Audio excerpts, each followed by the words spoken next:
to assess the quality of teaching and learning in America compared with our own educational tradition and the rising competition from other industrial nations. We've taken a long, hard look at America's educational system and found that quality is lacking, but not because today's students are any less capable than their predecessors. We found that our educational system is in the grip of a crisis caused by low standards, lack of purpose, ineffective use of resources, and a failure to challenge students to push performance to the boundaries of individual ability, and that is to strive for excellence.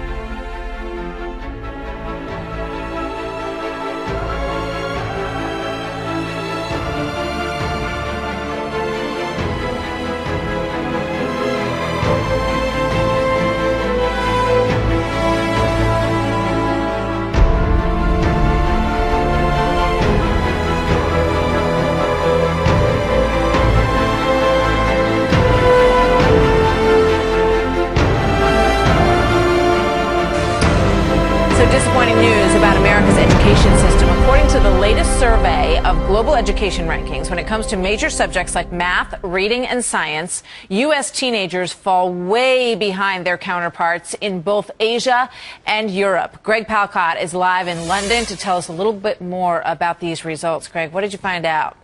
Well, Martha, the international report card for schools is out. It comes from the well-regarded Paris-based OECD. While we don't get an F, it feels a bit more like a C. According to one read of the numbers, our teenagers are 20th in the world regarding reading skills. That is just above the average.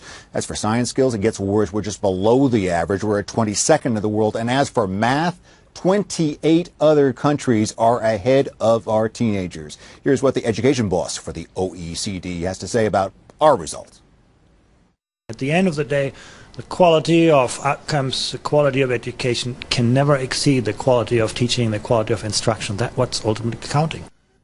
We have had a statement from the Education Secretary, Ernie Duncan. He calls it a picture of stagnation because while things have not gotten worse for the U.S., our rankings have slipped because others have gotten better, especially in Asia. Chinese cities like Shanghai and Hong Kong lead the way, along with South Korea, Japan, Taiwan, Singapore. Even Vietnam is beating us with a mix of high technology and high energy. In a heating up global economy, Martha, strong economic and education numbers are very important. That's so interesting because we're spending more money. We have more technology being put into education than ever before. So we're doing something wrong, and we need to figure out what it is. So what do we do with this information, Greg? It's important. There's a lot to learn from this stuff. And you note a very important point. That is, we are spending more. We're spending more than most of the countries in the world, and we really don't have enough to show for it. Also, the point is that radical change is possible. Upstart countries like Finland and Poland have scrapped their failing school system. They've turned them around. They're using high standards and, importantly, high regard for teachers. Perhaps most heartening, though, for the U.S., we are told that many of these countries that are turning themselves around are using innovations that started in the U.S. But also important, too, it's not just ideas, it's implementation, and it is will.